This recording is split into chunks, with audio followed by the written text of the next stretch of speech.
we have a lot of you on this call are long-term and dedicated members of the Active House Alliance, but some of you are not. I thought it would be important maybe to just give a short introduction to the Active House Alliance, to introduce us as an organization. So I will give the floor to you, Petra, to say a few words about the Active House Alliance. Yes, good afternoon, everyone. So I'm Petra Palfi and I'm Secretariat Manager for the Alliance for over the past 6 years. We are happy to welcome you to the first Active House virtual gathering dedicated to the art of modular construction. Actually, with the series of virtual gatherings, we hope to launch a more frequent exchange of ideas on the different aspects of the Active House principles, each time structured around another topic in vogue. This time modular construction, obviously. As Katarina mentioned, we have some participants outside of the Alliance. So let me start with a short introduction on the Alliance itself and what Active House actually covers. So the Active House Alliance is a partner platform bringing together leaders from around the globe who believe in a holistic approach to buildings design, and they actually share a common view and an objective of creating healthy buildings for people and planet. So this is our logo that we actually use along the discussions. The vision of Active House is to set the user at the center. An active house is a building that looks beyond energy performance, incorporating comfort aspects such as air quality, heating, daylight, and it also aims to make buildings more accommodating and habitable. And this is actually what is important for us, to put user in the center. Considering how indoor air quality, daylight, and the thermal environment affect productivity, health, and well-being, we as an alliance believe that it is essential to design buildings that facilitate comfort with a minimal footprint on the planet. So this is actually the environmental angle that we try to address during our discussions here. Construction and buildings are some of the world's largest sectors. So sustainable production and productive methods can actually have a major impact on the globe and on the environment and the economy, last but not least. Modular construction has gained a new momentum in the recent years, as we see from the members' input and that as we just look around. It has a highly efficient and environmentally friendly impact on the processes. So in accordance to this, this virtual gathering will focus on the art of modular construction and will evaluate how Active House could better leverage this increasingly popular building method. Without actually holding back any further, let me introduce our speakers for today. First, you will hear Federica Brunone, a PhD graduate, elaborating on her thesis that is actually exploring in more details the application on wooden additive solutions for the sustainable transformation of the built environment. Her intervention will be followed by visions of architects and designers, our distinguished members, HTA and DGMR. So basically, they will elaborate on the challenges and the opportunities for modular construction. And last but not least, we also have an intervention from Tony from Great Gulf, who will lead you through the opportunities and the views of a constructor. So with this short introduction in mind, I will pass on the word to Federica, and I would like to invite all of our speakers to shortly introduce themselves and then deliver their presentation. And just as a heads up, the presentations will be followed by a Q&A. So please let us, our presenters, go through their initial thoughts, and then after the first part of the presentations, we will open the floor for questions. Federica, it's up to you. Thank you so much, Petra. It's a pleasure to meet all of you here in this virtual gathering. So thank you also to Active House for having inviting me to this discussion. I'm really glad and really honored to be on this stage with Bas and all the other. I see Russell. Hi, Russell. Today, just let me check if I can share the presentation I made. You should see the presentation, I think, because I'm connecting with the phone, so I can see it. So this is the presentation that I collected for my PhD defense. I introduced myself as Petra asked. I'm Federica Brunone. I'm an engineer, and recently I achieved the PhD title in Politecnico di Milano, discussing a thesis about the application of the Active House principle and implementation of the Active House principles on the on wooden-based solution for the sustainable transformation of the built environment. And now I'm working as an engineer for a construction company in Geneva, which is dealing with is working with the renovation of the Palais des Nations, so the headquarters of the United Office in Geneva. So today, as I was introducing before, I would like to talk about my thesis and the topics I achieved during the 3 years of the doctoral path. And exactly this presentation is an extract of my dissertation, and where I have investigated the potentials and the potential impact of timber-based construction solution for the sustainable transformation of the built environment, as I already said, with the particular application of a modular construction for the addition, for the vertically up extension of what we, at least in Italy, but also all across Europe and in the rest of the world, has the typical building, which is the high-rise European buildings. Just a little bit of an intro. TALEA is the main title of my thesis, and it stands for Tecnologia additiva in legno per edifici Active House. That it's translated in English as timber-based additive technologies for Active House buildings. And it starts as a sort of answer to the first research question that was to try to define a vision for the sustainable development of our environment. And in order to define this vision, I like to use these images, which is the blue marble.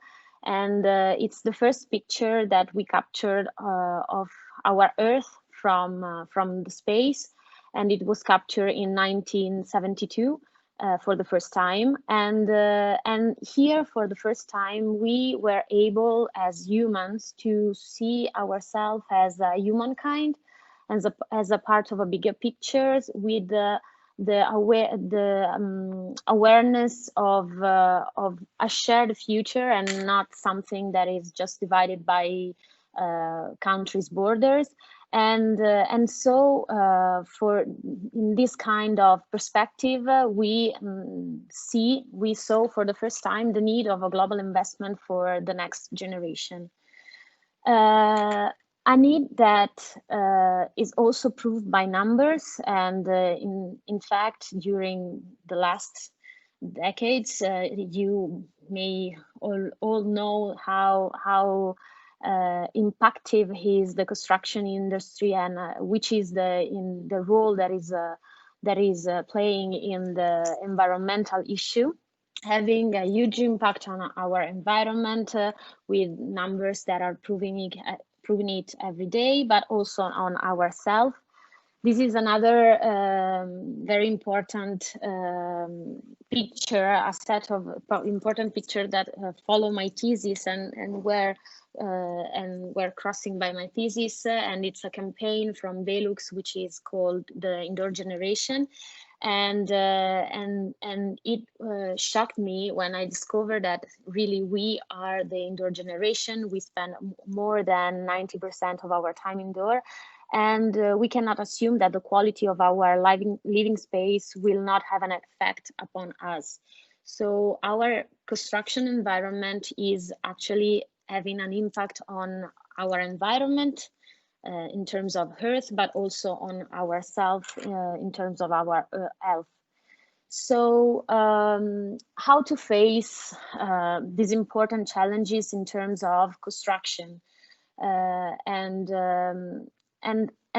from this kind of thoughts, my research moved the first steps. And I guess to find a possible solution in the mechanism of the transformation, which is, if you think about it, already a natural and endogenous mechanism of nature to regenerate itself in a sustainable and infinite way.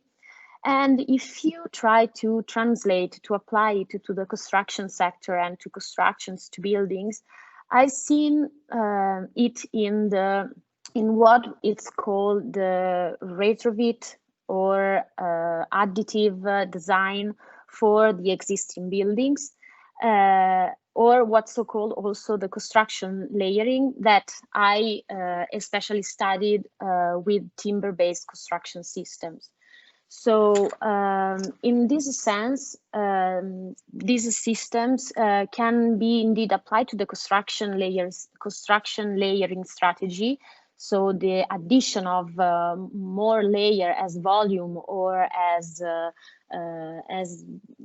planar layer to the existing buildings in order to solve all the issues that are relating to the existing buildings, such as the energy consumption, such as the structural problems, or something like that, or even the architectural renovation of the existing buildings, or the need of new spaces, or the need of the renovation, redefinition of the spaces inside. And so during the PhD path, I found out, I defined a new way and a new perspective on this kind of strategies, and that is has been divided as building above, beside, inside, outside, and under. And I studied all the interaction that could be defined between a new volume or a new layer that can be added as a transformation layer to the existing building in order to retrofit them, in order to make them more sustainable for the future. And in this case, the modularity has helped, has been found to be very helpful, since it's possible to use it as a potential infinitive implementations of the spaces, for example, of the existing building on the top of the roof, as we can see in this scheme. And so what happened? So here I gather some example of this kind of solution. And in terms of construction, in terms of architecture, architecturally speaking, this kind of solution can be provided both with, of course, customized element, but sometimes modular construction really help in trying to define this kind of solution. So we can see how the modularity can be, how can I say, can be used in an architectural way in order to solve all the issues related to the existing buildings, in terms of structural issues, in terms of architectonical issues or energy issue, but also in terms of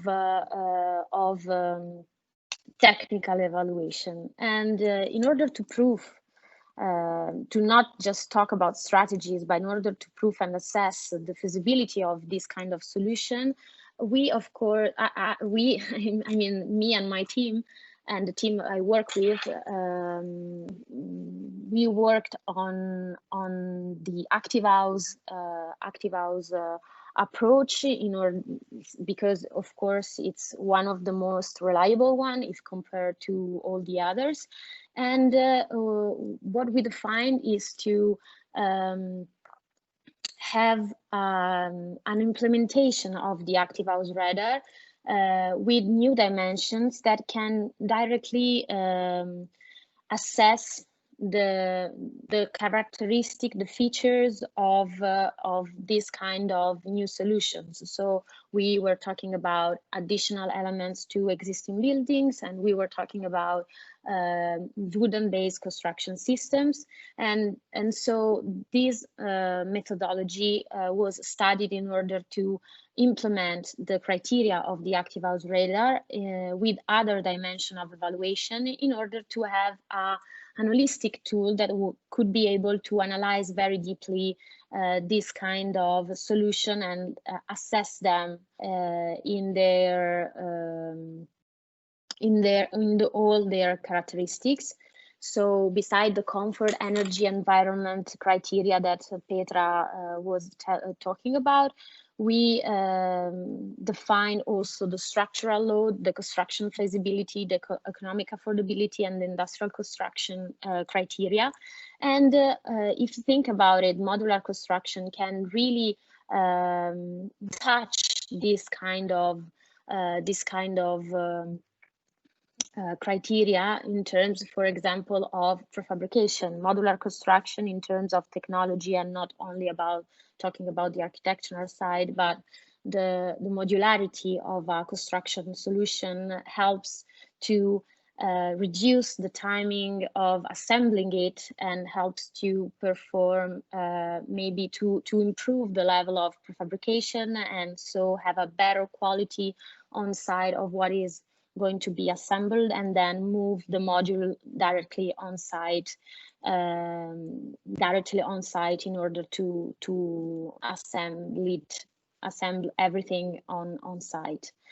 And everything was also proved. So we thought about the strategy, we thought about how to assess it, and we actually assess it. So we developed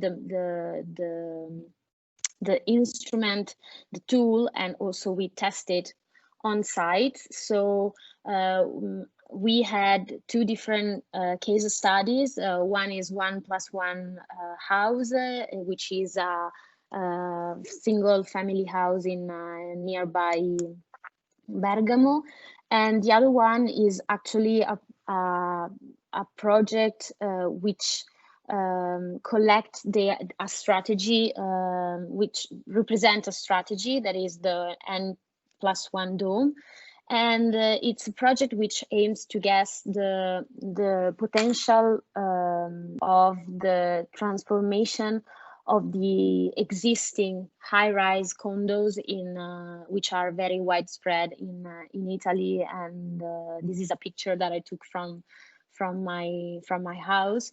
And to guess how it's possible with modular construction to implement the space and generate new opportunities in terms of architecture, in terms of energy savings on the rooftop of existing buildings.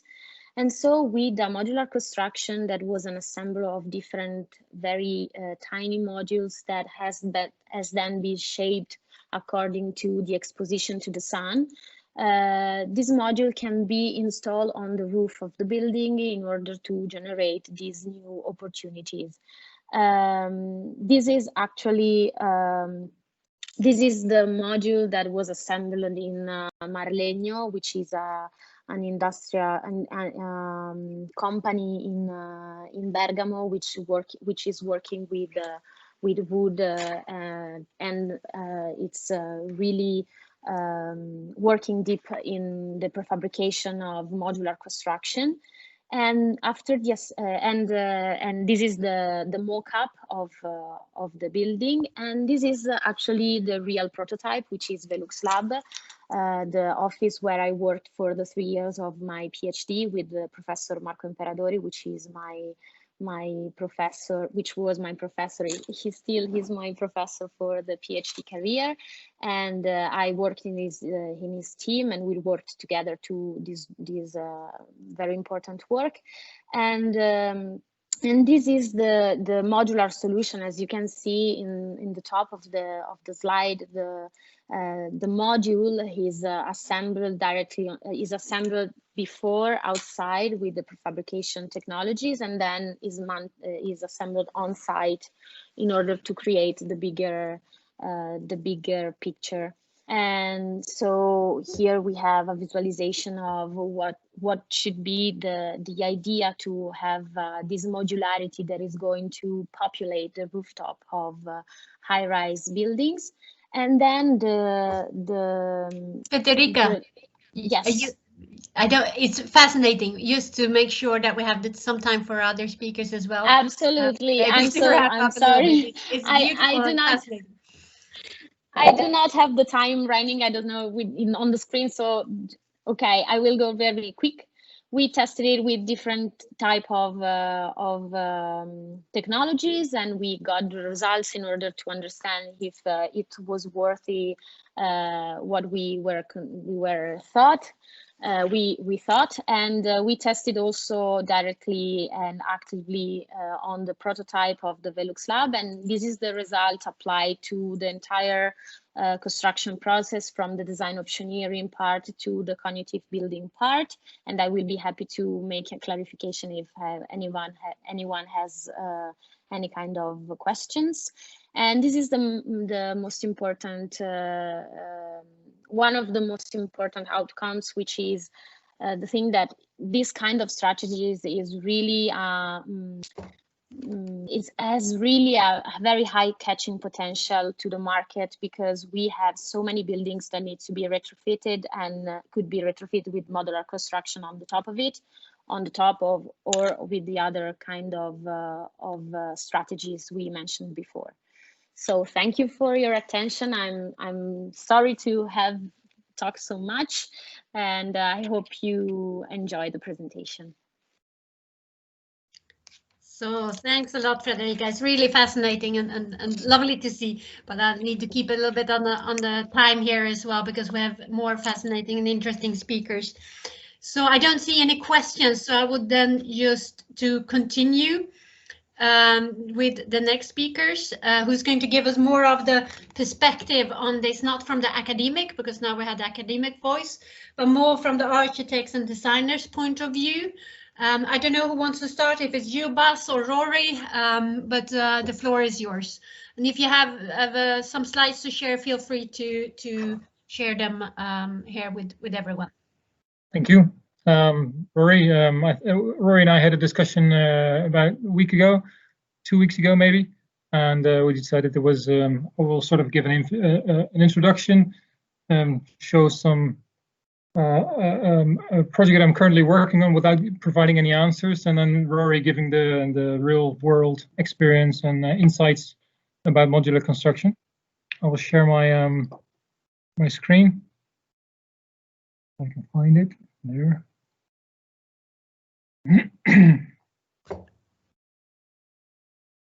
I think everyone can see my screen now.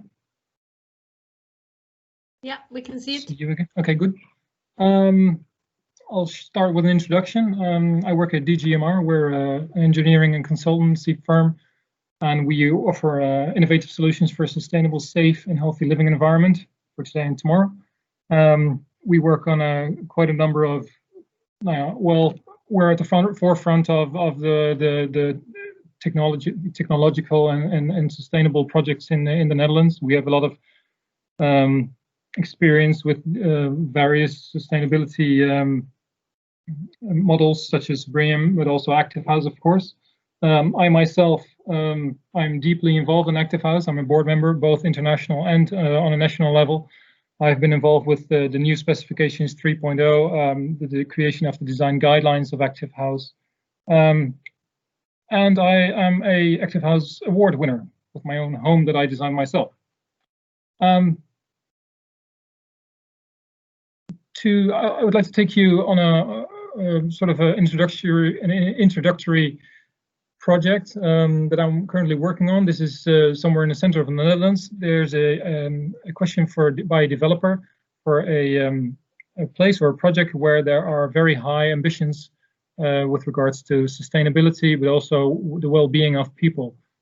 This was a tender project, and they actually won the tender by claiming that people who live here will become 5 years older than people who do not live here. So it's the health is a big aspect here. The interesting part is that this location, this site here, is a very difficult site. It is right next to a railway, and there's a train station right here.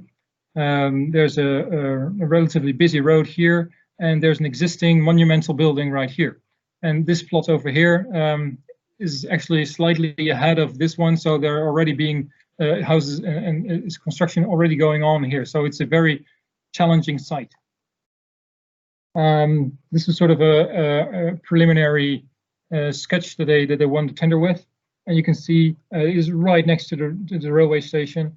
The idea is that it's going to be social housing with very high standards, and they have well, quite stringent demands with regards to overheating, with the indoor climate, with daylight, everything. This is another view, and because of the locality and the difficulty on site, they have the ambition to work with modules or modular building because of, well, you can't really create a large building site here. So if you have preset modules that you can stack up one to another, it saves in the size of your building plot. Of course, by creating the modules offsite, you have a higher quality that you can create, and there's less pollution, less waste. You can, and if the waste, you can I think reduce it up to 80%. The cost is not as much an issue, but well, of course, they are developers that are creating this for the housing corporation, so they always want to keep the cost down. And this is maybe as a background an interesting picture. This is the a satellite photograph of nitrogen emissions in Europe. And as you can see, the Netherlands is a big dark red spot because of lots of ammonia and traffic and other emissions going on in the Netherlands. And this has actually put a stop on many building projects in the Netherlands because we crossed the threshold that is on a European level agreed. By building modular, this would actually mean that the amount of emissions on site would be greatly reduced and actually makes this building project possible, rather than having a traditional building process where there's a lot more emissions going on site and would possibly prohibit this project. These are some pictures that are the architects put together as a sort of an ambition. Of course, when you create offsite in a factory, you can construct dry, you have higher quality, well, this is some of the images that the architect has taken up as an example of, well, this is what he would like to achieve. But then you start with the more practical issues. For example, the floor plan. The idea is that these are all modules where every module is one house, is relatively small, maximum 50 square meters, because if you stay below square meters, 50 square meters in the Netherlands, you don't need to have a personal outdoor space such as a balcony. From a developer point of view, their preference was this most left floor plan. It's only 3.9 meters wide and it's almost 13 meters deep. And this is one of the first things that I shot down. It's like, well, if you're going to build this, your daylight quality is going to be very poor. Combined with the location where you have very high load of noise load for traffic and also from the rails, it means that you need to have certain measurements taken in place for noise reduction, and this all basically means that something like this is not possible on this site. So we should look for elsewhere. And even the architect started playing around with different types of floor plans for the entire building to see if, for example, if you place the modules perpendicular next to each other like this, it is going to be a large problem with daylight accessibility, especially for these lower floor plans over here, because there's virtually no daylight coming in here. So there's many different, playing around with different layouts, different orientations of the buildings, different floor plans to see where and how the site itself, combined with the high quality levels for the indoor environment with daylight,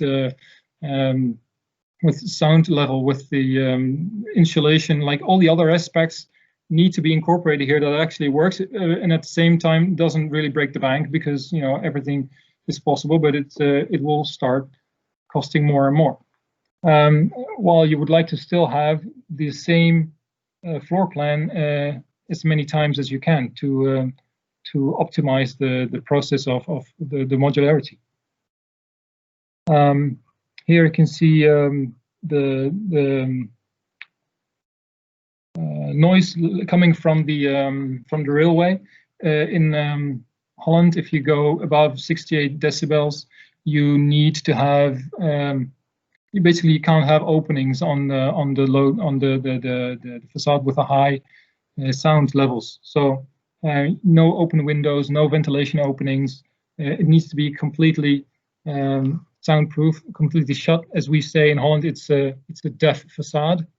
And this means that if you have such a high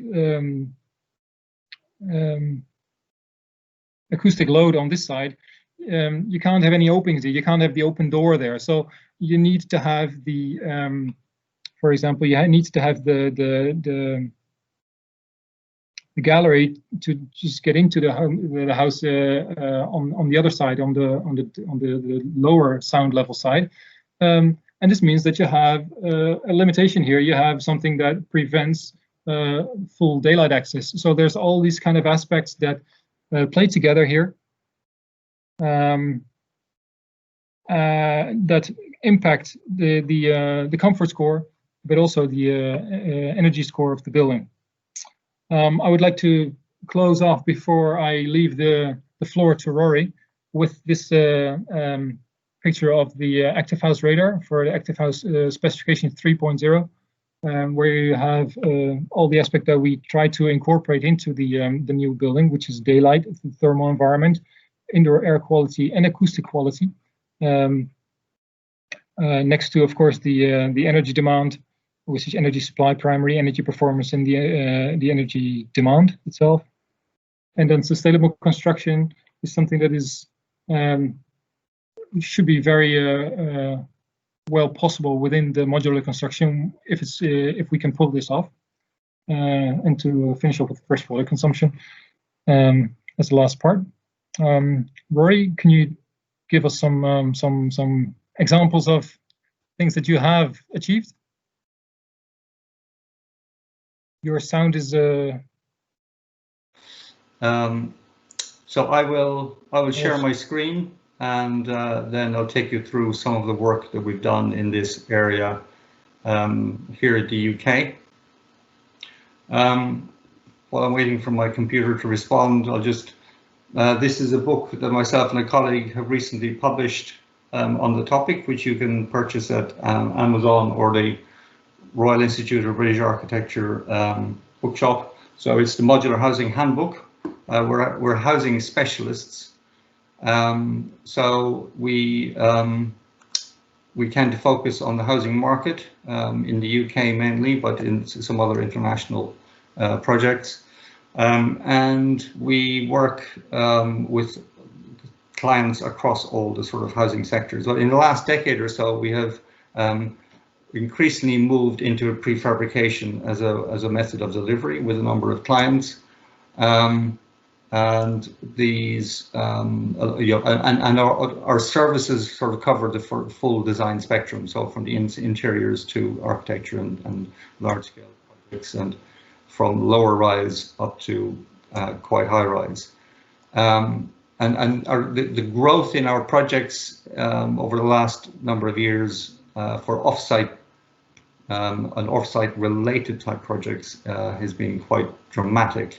And this does reflect a change in the market, we think, where people for various reasons are moving production into factories for a number of reasons which become fairly obvious the more you work with it.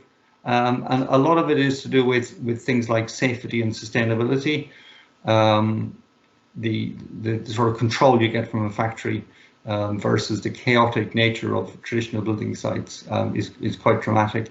And productivity tends to be about twice as much in a factory. So you either need half as many people to deliver the building, or you can deliver 2 buildings in the same time as you would deliver a single traditional building. So it's that dramatic when you move large scale prefabrication into factories and move them away from the building site. And this is an example of 2 projects, Building A and Building B. Building A is a traditional project, B is an offsite project, and you can see from the graph that we built the offsite project in half the time it took us to build the traditional one. And as a result, we as designers spent much less time on it, and we were more efficient ourselves. So the efficiency isn't just about the building site, it's about everybody else involved, the client, the consultants, etc.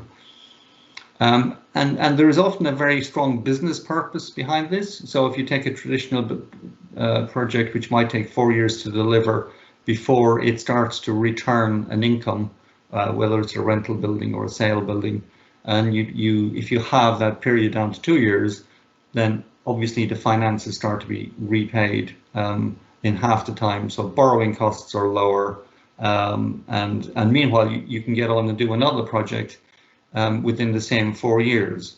So you can kind of double turnover, double income, etc. if you take this approach over a portfolio of projects. It's not all about everything being the same. So this is a diagram of modules that we have designed and installed into a number of different buildings. I think this represents about 10 different buildings. For those of you who are curious, the long and thin ones are not rooms, they're corridors. But we do also try and ensure that some of those issues that Bas mentioned earlier on, that we're creating good quality housing. You know, we're not really interested as a practice in factory production per se. What we're interested in is high quality housing produced quickly to meet the demands of people who have nowhere to live, or who are living in poor quality accommodation, or substandard housing. So it's about creating good quality homes for the future and for the long term is what we're most interested in. And this is a means to an end rather than an end in itself. And some research we've done demonstrates that factory production is about 40% less carbon intensive, and this is using steel construction as a comparison to traditional construction. So it's about 40% more carbon efficient in terms of construction. And then if you go, as Federica was talking about, timber-based construction, if you go down that route, then you can improve on that again. But even just going for steel construction in a factory, you reduce the carbon intensity quite a lot.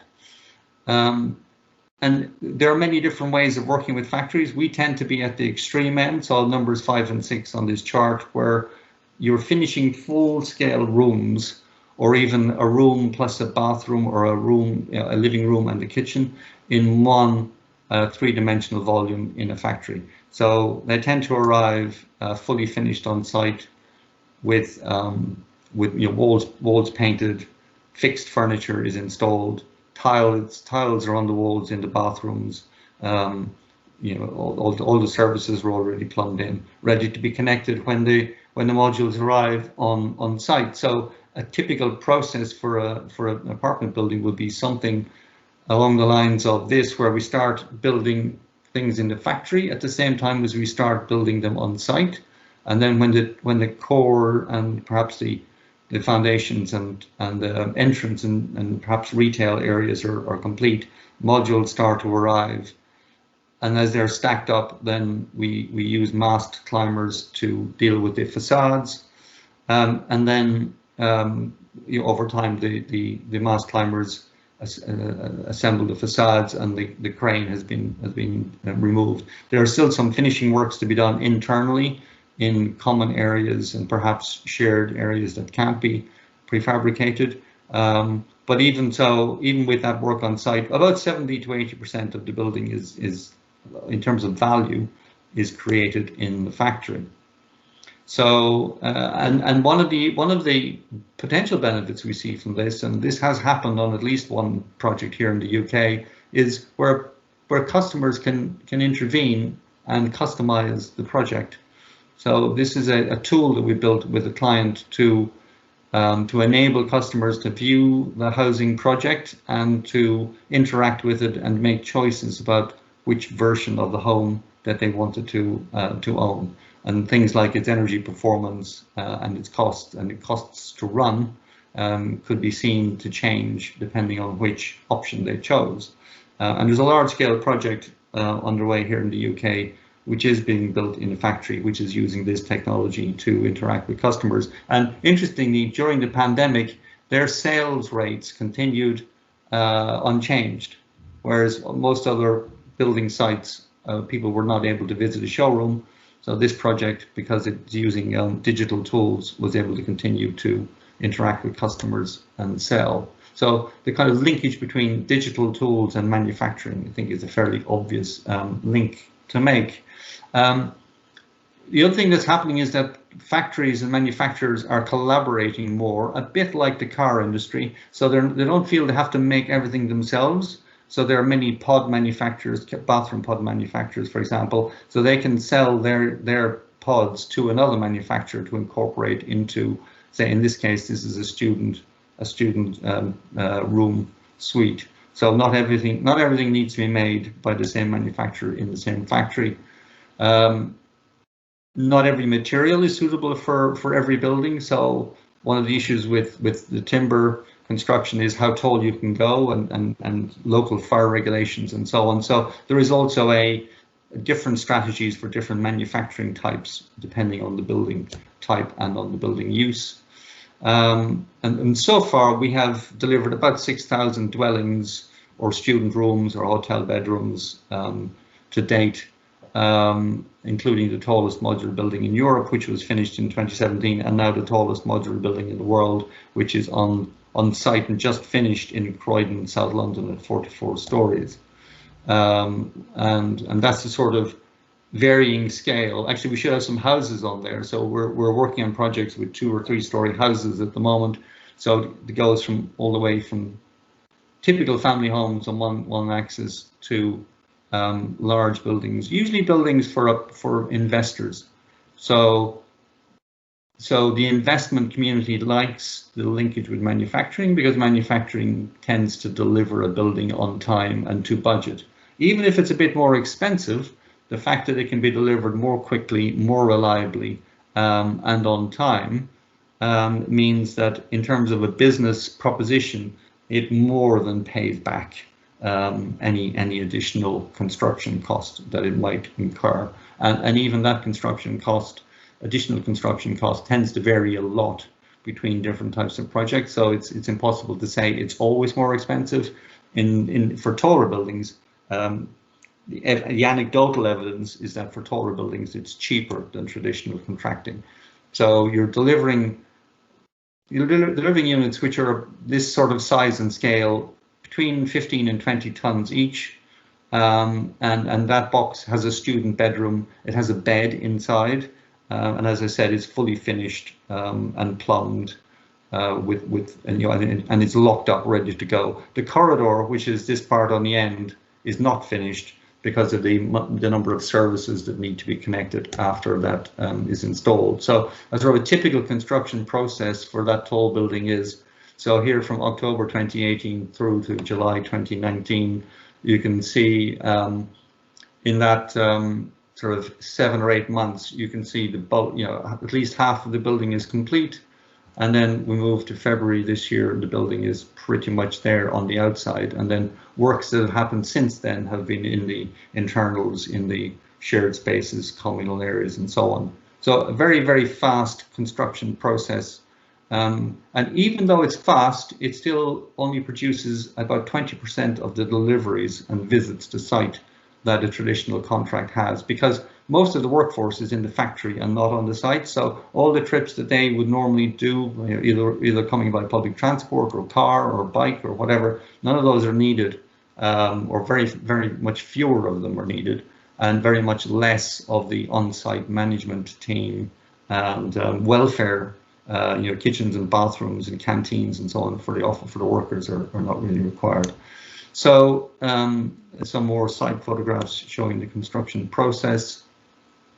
And also a sample unit was delivered at the very beginning, so that people who wanted to live there could come and see a sample unit, within a month or so of the site starting operation.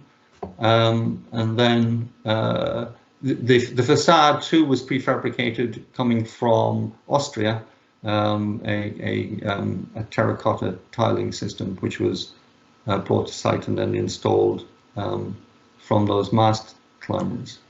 So I'll just briefly flick through a number of other schemes that we've done, just to show the sort of different typologies, different cladding systems, different building heights, different typologies that we've built, all using the same basic construction system. So we don't feel that it limits much in terms of our creativity or in terms of the quality of the architecture, but I think it does depend on us, the designers, having some experience in the area, but also understanding the particular requirements of the particular system fairly early on in the design process, so we can work to optimize the use of the system rather than designing a building and then trying to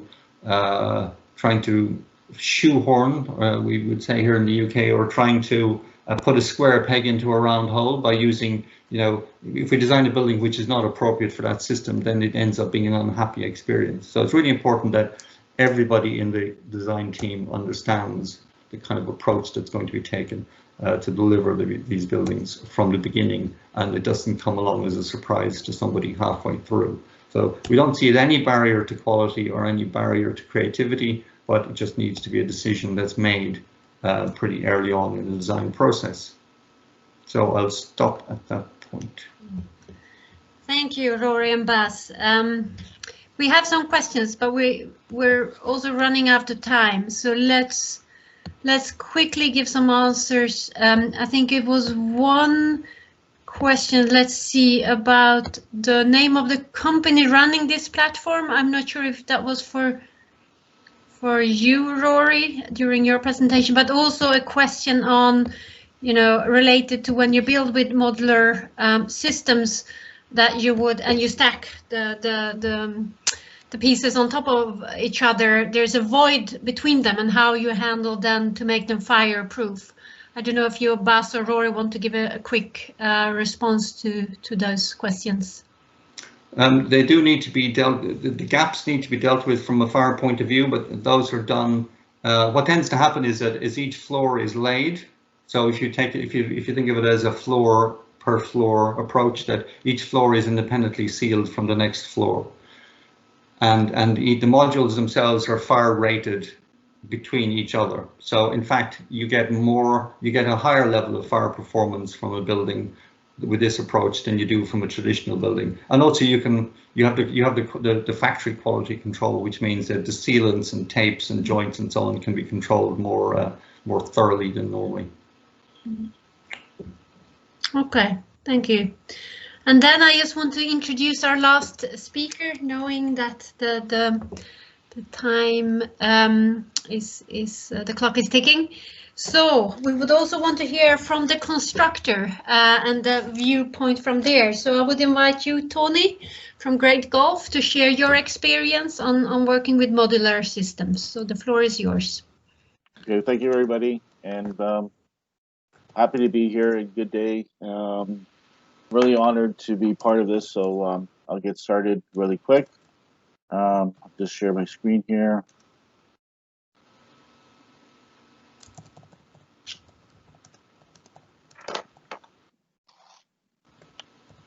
So as a constructor, our goal is ultimately to erect a building as efficiently as possible.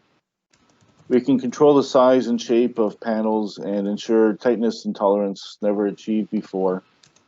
I've been with Home Technologies. Give you a little background of myself. I've been with Home Technology for over 10 years since our inception, and I've been with Great Gulf for over 20 years.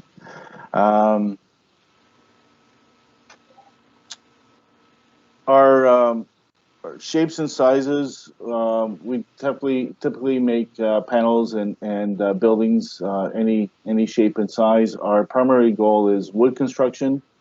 So with current code restrictions in our area and in Canada, we're allowed up to 6 stories, depending on different types of projects.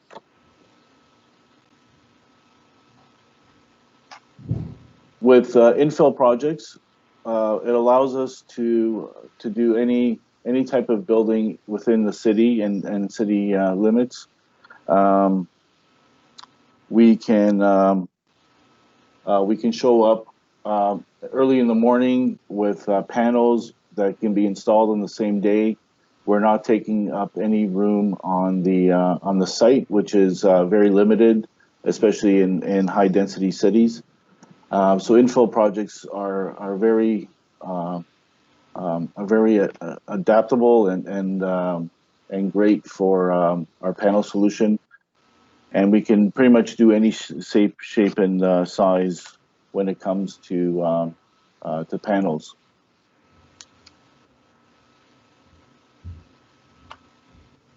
We essentially offer 3 different solutions, but basically all in the same part of the process. There's the design, the manufacturing, and implementation.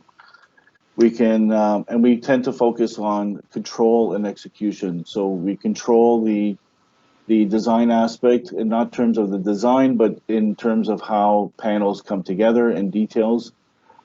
We can control the manufacturing with Q&A during the manufacturing process. And we can control the implementation with installation. We can control which panels get installed at what sequence. And we can also control when they are delivered and when they are ultimately installed. From the beginning of the design process, we can control the design by controlling the details. First, what our main objective is to deconstruct the building. So we like to sort of take it apart and either improve or allow for connection details, and we go through that with the engineer and architects, just to ensure that the details will work and the details are the best that they can be. As a constructor with previous solutions, we can also provide solutions to the architect and engineer. So there's a lot of information we can provide the different design aspect out there, and we can help improve any buildings due to our experience and previous knowledge. Once we sort of deconstruct the building, we can work with the architects and engineers to control details and different points of interest of where the details can fail or where they can be improved upon. We can ensure the execution of the details through the manufacturing process and through quality assurance. There's also a CSA approval that we belong to, which is the Canadian standards. So our factory adheres to those standards, and we make sure that all our panels are CSA approved. And so that's something that we can do through the manufacturing process. Through interactive 3D modeling, we can ensure that loads are transferred correctly, different aspects are being picked up in terms of load transfer. We can ensure that there's no interferences. We can stack the buildings on top of each other and ensure again that all aspects are being dealt with before the actual construction. So if there's any problems or any interferences that we detect, we can control them beforehand, and we can also make sure that site is aware of them. And before there's any challenges on site, we can make sure that that's all addressed. So the 3D modeling is very interactive, and we, like I said, we deconstruct the building first, and then we start building it back up into panels. And each panel is designed so that it's tightly fit together, and it can come together on site in a way that is best for the site as well as for installation. We can ensure mechanical penetrations through the building are limited, and we can also control where they go. We can also make sure that all the penetrations are dealt with at the factory, as opposed to on site where people are just cutting items and cutting the panels. So we can have penetrations pre-made with holes, and when they go on site, the installer, the mechanical installer or plumbing or a plumber knows exactly where everything goes. So toilet holes are located, shower holes, plumbing stacks, and all mechanical vent exhausts are predetermined so that there's limited questions to be asked on site. The installer knows exactly where everything should go due to our panels and our holes.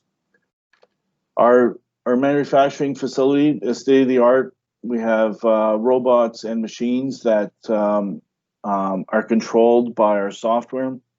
So everything that we draw is fed to the machine. And once it's fed to the machine, it's accurately constructed.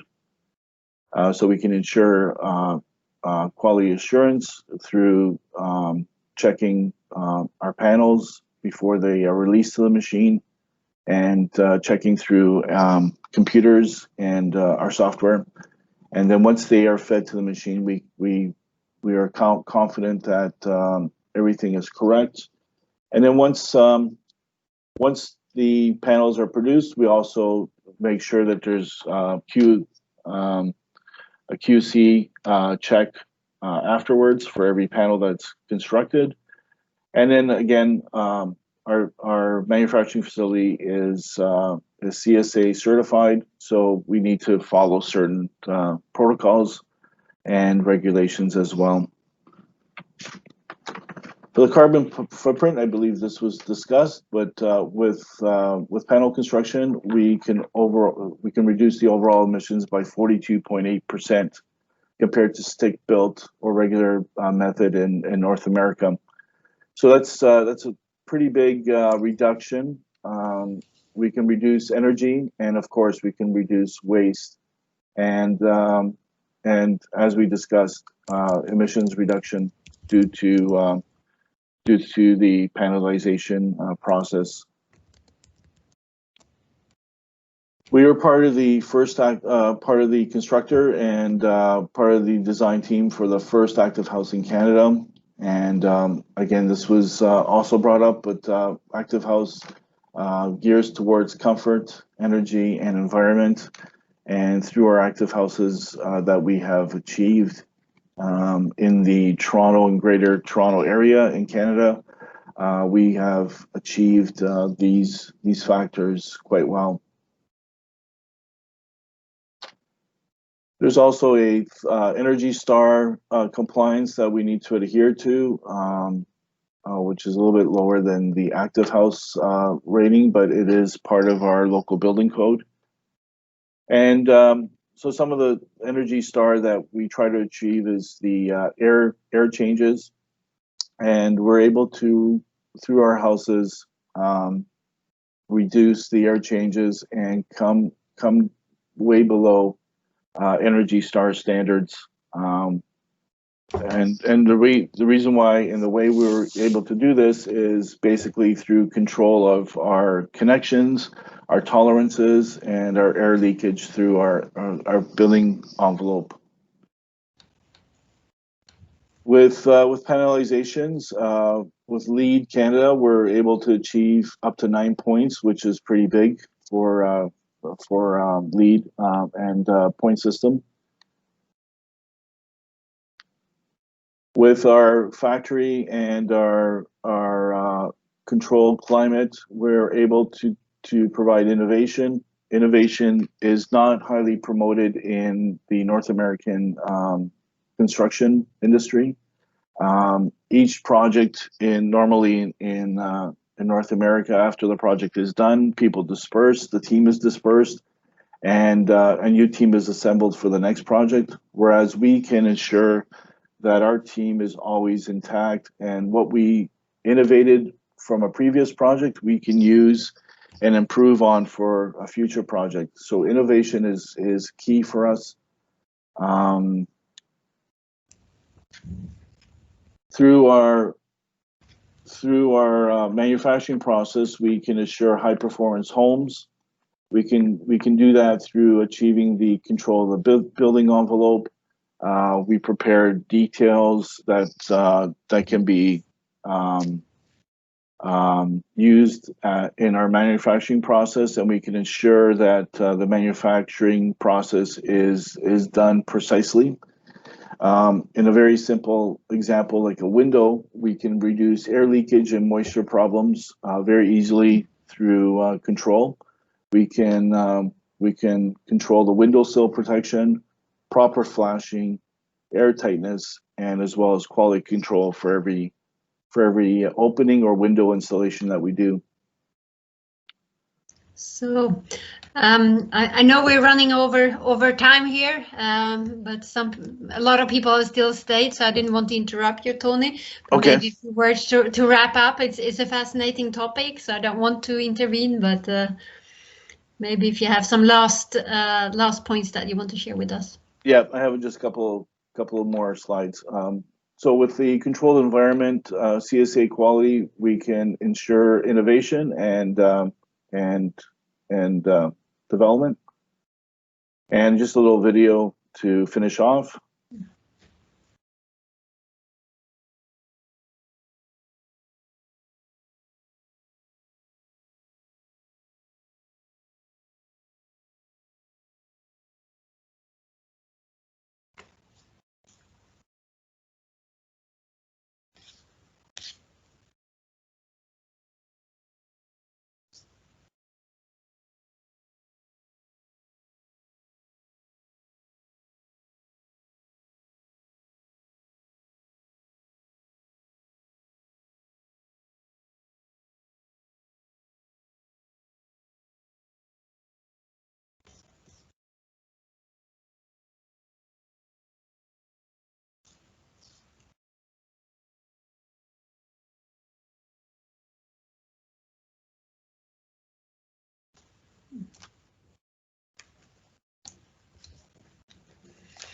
So thanks a lot.